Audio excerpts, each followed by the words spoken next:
Today we're catching the ferry from Rapness to Kirkwall. This ferry reverses into the harbour.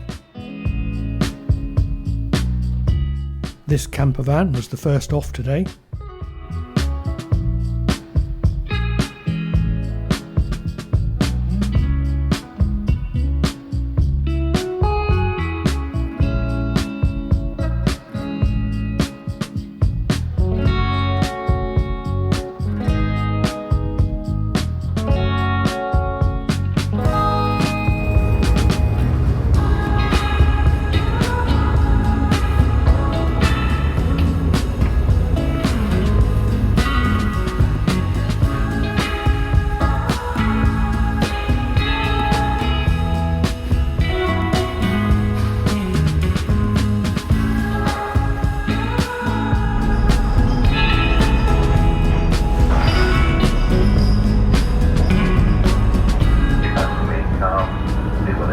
jackets and provide donning instructions. Children's life jackets are also available. Muster stations, stairways and passageways must be kept clear of baggage at all times.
Orkney was hosting the 20th International Island Games, so all the shops in Kirkwall were showing their support. 24 island groups from across the world take part in the games. Competitors come from afar afield as Bermuda, the Falklands, Greenland and Menorca. Unfortunately, we were leaving Orkney before the game started. I checked and the Faroes topped the table and Orkney came in 6th.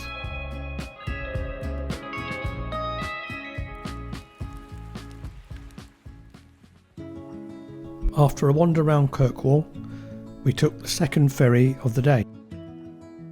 This time to spend a few days on Rousay.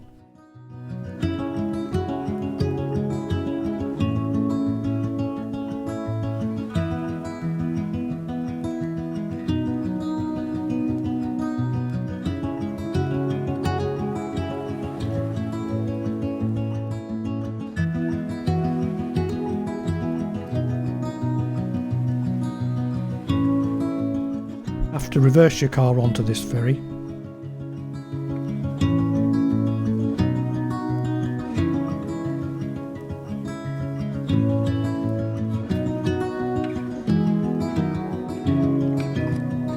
And now we're reversing out of the harbour.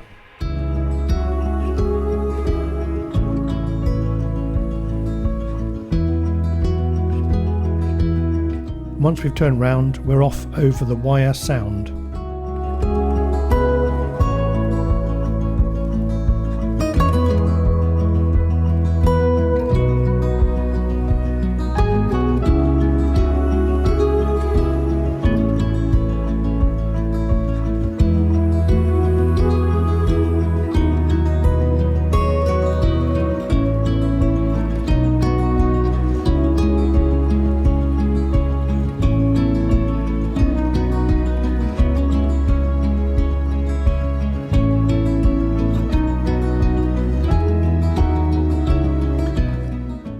You can just see our hotel over there on the shore.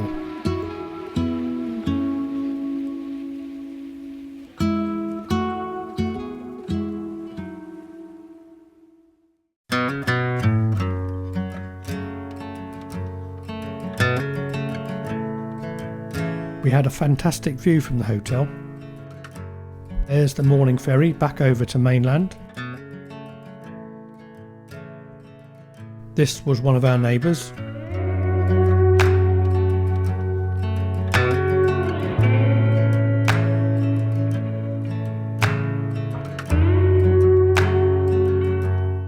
Stunning views over to Egilsay, Eday and Westray. If you look at the very right hand tip of Eday, go right along as it touches the water, back in the water and go left a little bit, what tidal turbine. And 2 megawatt they found is pretty much a sweet spot, because anything to generate more power, you need deeper water. They're actually encouraging sea life to come there now, because the fishermen can't fish around it, the area. It's absolutely rich with lobsters and crab. This is a sculpture installed by Ian Hamilton Finlay, who was a Scottish poet, artist and gardener. It is a huge slab of Portland stone, 7.5 metres long and 2 metres wide. The surface design was carved by Nicholas Sloane. Finlay had lived and worked on the island and chose this location as it was near Blossom Quarry, where he'd collected rocks when he was mending roads on the island.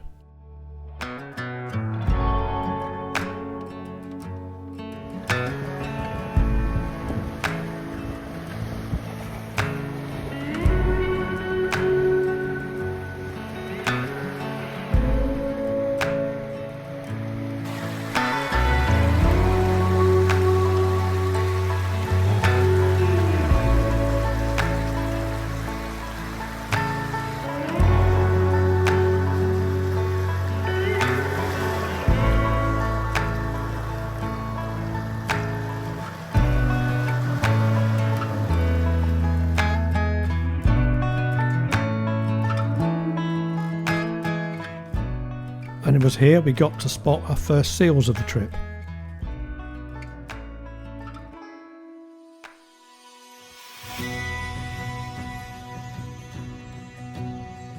All of that maelstrom that's happening out there is that interaction between any... I'll have to check the state of our tide, but at any point you might have tide rushing out, and looking at the water down here, it looks like we have got an outflowing tide. And we've got all of that deep water coming in here, which is pushing up and being lifted up because the bottom's getting shallower. So you've got waves being created by the pulse coming in, and where the waves are down here are frothy, as you see, virtually a standing wave at the moment. You can see as the tide's rushing across the top of it, the energy pulse of the wave, because don't forget waves are energy pulses effectively. The pulse is coming in, the tide's rushing out against it, and it's basically working against each other. So at different stages of the day, or different stages of the tide cycle, and with any storm conditions working together, you're creating that sort of maelstrom that's there. And we'll be down there anyway, so you'll be able to hear it and see it.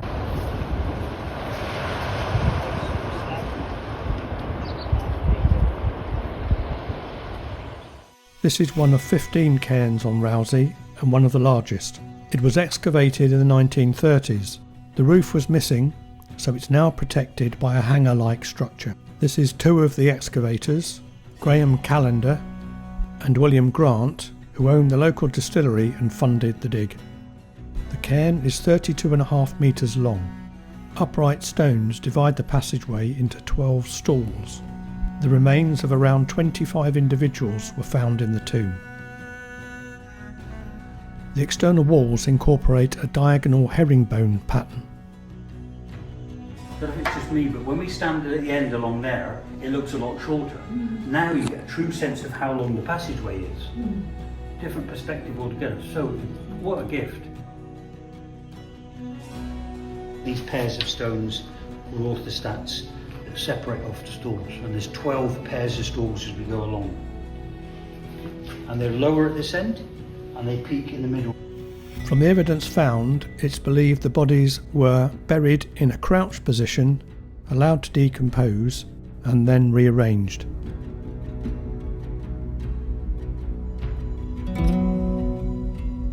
Typical of other stalled cairns, there's a cell with a huge back wall, and this stall, number 12, is separated by a curbstone.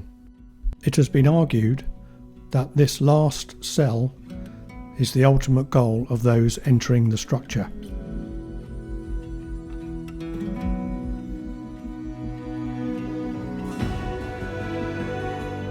The Broch has a diameter of 9 metres and the walls are 4.5 metres thick.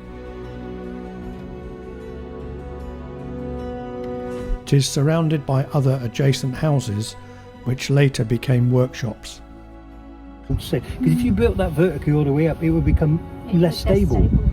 So they built that, plus it's an inner and an outer with these stiffening walls in between. They knew their stuff. They knew what they were doing, didn't they? Looks like quite a nice home, doesn't it? Someone's found a cosy home here. Animal lair, primary habitation, fires going up, smoke going up, and then the roof structure sitting on the inner wall with this almost like a parapet all the way around, all which is accessible. Do they reckon that you could walk around the top then? Yep, yeah. Exactly where they got them. The entrance faces out to Eynhallow Sound.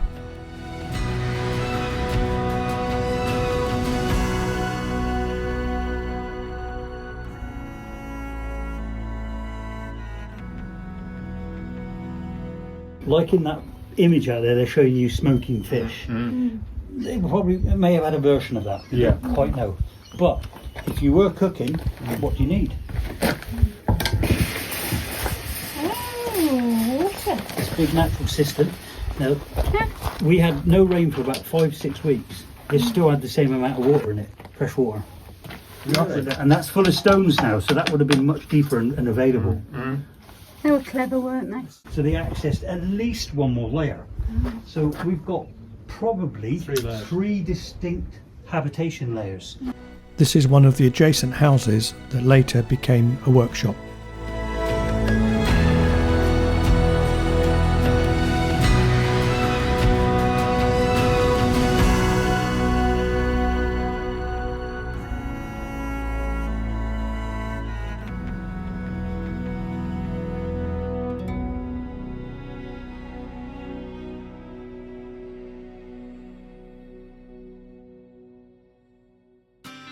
We're back at the harbour to catch the ferry to Mainland. The weather was glorious and the sea was like a mill pond.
Brough of Birsay is an uninhabited tidal island with Pictish and Norse remains.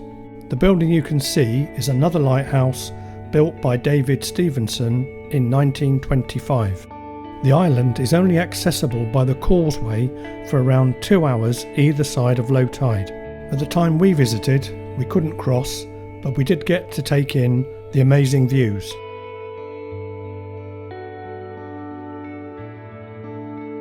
And a lifeboat.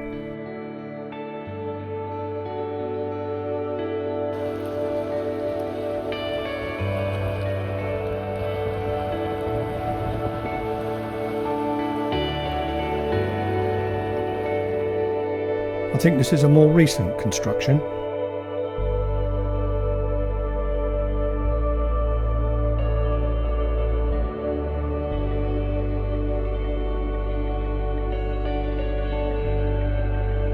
The palace was built between 1569 and 1574 by the ruthless and unpopular Earl Robert Stewart. Robert Stewart was the illegitimate son of James V and was granted the earldom estates of Orkney and Shetland in 1564. The palace was designed in the Renaissance style with towers, a turnpike staircase and 4 wings surrounding a central courtyard. It is thought that it was a place of relative opulence with painted ceilings and brightly coloured wall hangings. But it was also a fortified residence, featuring gun holes at ground level in every wall. The upper floors comprised 2 halls, chambers and a gallery which were reserved for the Earl. In 1593, Robert died and was succeeded by his equally ruthless son Patrick, known as Black Patty, who was arrested in 1609. Patrick's son Robert attempted to cling to power, and in 1614 he recaptured the palace and also seized the Earl's palace in Kirkwall. He was eventually captured, and he and his father were executed within a month of each other in 1615.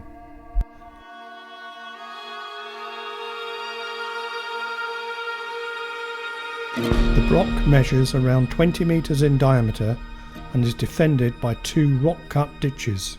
The original tower would have been around 10 metres high and features 2 skins of dry stone walls. Settlement began here between 500 and 200 BC. The Broch was probably inhabited by the principal clan of the area. A village of around 14 houses grew up around the Broch.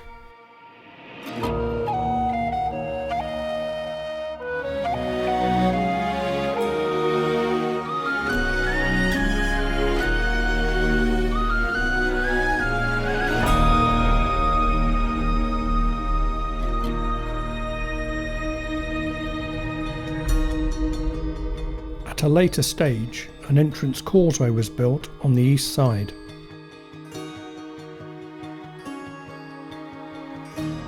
This is the burial site of the Viking woman, buried around AD 850 to 950.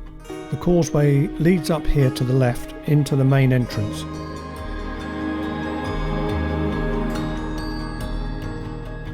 This is the view out of the main entrance and over Eynhallow Sound to Rousay. This is the entrance into the Broch.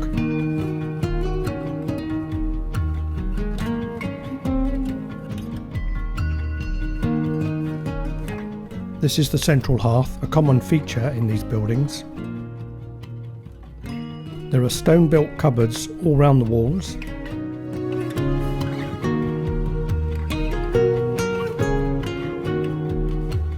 And this is the sunken water tank. These are the stairs between the walls to gain access to the upper floors. This building was originally alongside the Broch, overlaying part of the village.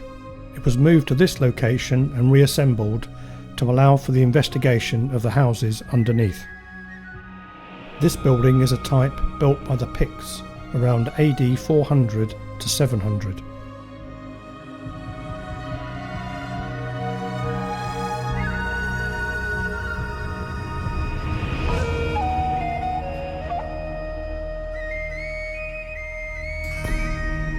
And all this in such a wonderful location.